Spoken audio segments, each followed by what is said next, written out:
जो home isolation में लोगों को रहने के लिए प्रेरित किया जाता है, होम आइसोलेशन में रहने वाले लोगों को भी उनके बारे में खबर लेना, उनका देखना, जांच करना, हर प्रकार से उसके लिए भी प्रबंध किया जाएगा ताकि किसी भी तरह से किसी को दिक्कत नहीं हो और जल्दी से जल्दी उनके लिए उपलब्ध किया जाए। और कहीं भी एम्बुलेंस की ज़रूरत होगा तो जितना भी एम्बुलेंस की उपलब्ध है, इसके अलावा जितने एम्बुलेंस की आवश्यकता सबका प्रबंध कर दिया जाएगा ताकि किसी भी तरह से एक जगह से दूसरी जगह ले जाने में कोई व्यवधान उत्पन्न नहीं होगा।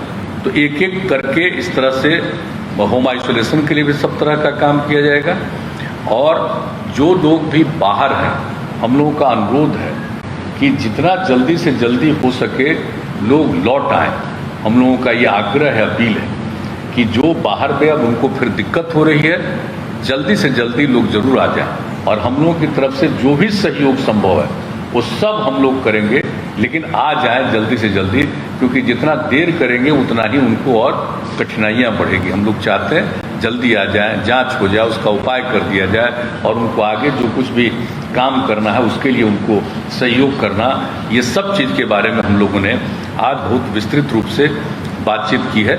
और उसके अलावा आप लोगों को बताया गया था, हमने बताया था एक जो प्रेस कॉन्फ्रेंस था उसमें कि भाई जो क्वारंटाइन सेंटर है, जो बाहर से भी बहुत लोग आएंगे जिनको रहने की भी कोई व्यवस्था करनी हो, तो क्वारंटाइन सेंटर के बारे में भी था कि अनुमंडल स्तर पर हम लोग ठीक ढंग से क्वारंटाइन सेंटर बनाए रखेंगे कि कोई होम आइसोलेशन में नहीं रहे, क्वारंटाइन सेंटर में रहना पड़े उनको। तो उसके लिए भी पूरा का पूरा प्रबंध करने के लिए भी आज पूरे तौर पर निर्णय लिया गया है और हर तरह का सब लोगों से विचार विमर्श लेकर के सब तरह की बात की गई। और हर तरह से जो हमने बता दिया कि बाहर से भी लोग आएंगे, उनके लिए रोजगार उपलब्ध कराने की भी पूरी बात की जाएगी। और लोगों के बीच में पूरे तौर पर आखिरकार प्रचार प्रसार करके लोगों को हर तरह से और माइकिंग का बड़े पैमाने पर प्रबंध करते हुए हर जगह प्रचार करना लोगों को, क्योंकि धीरे धीरे लोगों को ये बात समझ में आ रही है कि गंभीर समस्या पुनः उत्पन्न हो गई, लेकिन अभी भी सब लोग को ये बात समझ में नहीं आ रही है। तो एक काम जो हम लोगों ने किया वो भी बता दें कि साहब हम लोग पंचायती राज विभाग के द्वारा और नगर विकास विभाग के द्वारा ग्रामीण क्षेत्रों में और शहरी क्षेत्रों में हम लोग मास्क उपलब्ध कराएंगे। और पिछले साल हर परिवार को जितना मास्क उपलब्ध करा रहे थे उससे भी ज़्यादा हम लोग मास्क उपलब्ध कराएंगे ताकि वो करें। और दूसरी चीज़ है कि एक एक चीज़ का प्रचार कि भाई एक दूसरे से दूरी रखिए, मास्क पहनिए, अकारण बाहर मत जाइए, तो इन सब चीज़ों के बारे में, हाथ को साफ रखिए, तो इन सब चीज़ों के बारे में भी पूरा का पूरा इसको प्रचारित किया जाएगा माइकिंग के जरिए। और पूरे तौर पर सब तरह से ये काम जो किया जाएगा। और एक निर्णय और हो गया है कि हमारे जितने जो चिकित्सक हैं, चिकित्सा कर्मी हैं, तो हम लोगों ने पिछली बार ये फैसला किया था कि 1 माह का अतिरिक्त वेतन दिया जाएगा। इस बार भी हम लोगों ने फैसला कर दिया है कि उनको 1 माह का अतिरिक्त वेतन हम लोग देंगे। अभी फिलहाल तो कुछ ये बात की है, लेकिन और इसके अलावा एक एक चीज़ पर निरंतर नज़र, और आज जितनी बातचीत हो गई है बता दिया गया है कि कहीं भी कहीं कोई समस्या हो तो प्रतिदिन लोग इन चीज़ों के बारे में जानकारी रखेंगे और जो भी सुविधा की ज़रूरत होगी एक एक चीज़ को देखेंगे।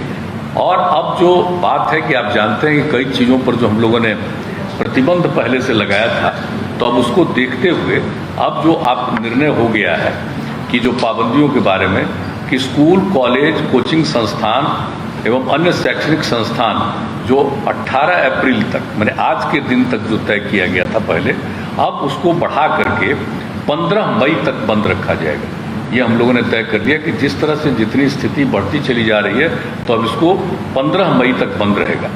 और इस अवधि में राज्य सरकार के विद्यालय एवं विश्वविद्यालय द्वारा किसी भी तरह की परीक्षाएं भी नहीं ली जाएंगी। तो इस तरह से ये कर दिया गया 15 मई तक का। फिर सभी cinema hall, mall, club, gym, park एवं उद्यान को पूरी तरह से बंद कर दिया जाएगा। उसमें लोगों का आना जाना नहीं हो, ये सब बात अब यह तय कर दिया गया है। और इसको अभी हम लोगों ने बंद करने का जो निर्णय लिया, ये सब 15 मई तक के लिए अभी का फैसला। और उसके बाद जो हमारे जो सरकारी और गैर सरकारी कार्यालय हैं, अब उसके बारे में एक आज निर्णय लिया गया है कि इसको 5 बजे तक रखा जाएगा, 5 बजे बंद। और आप जानते हैं 1/3 33% लोगों को ही एक दिन में काम करने के लिए कहा गया है। नहीं, जैसे हेल्थ वगैरह को छोड़ करके उन सब चीज़ों का नहीं, जो इसेंशियल सर्विसेज है उसकी बात हम नहीं कर रहे हैं, बाकी जितनी सेवाएं उसके लिए जो किया गया था, तो अब उसको कर दिया गया घटा करके, जो 6 बजे तक था उसको घटा करके 5 बजे तक का कर दिया गया है कि बिल्कुल उसको 5 बजे तक ही बंद कर दिया जाएगा। और प्रतिदिन रात्रि में 9 बजे से लेकर के सुबह 5 बजे तक नाइट कर्फ्यू लागू रहेगा। पूरे बिहार में हर जगह पर नाइट कर्फ्यू लागू रहेगा, रात में 9 बजे से लेकर के सुबह के 5 बजे तक। यह एक निर्णय हो गया है।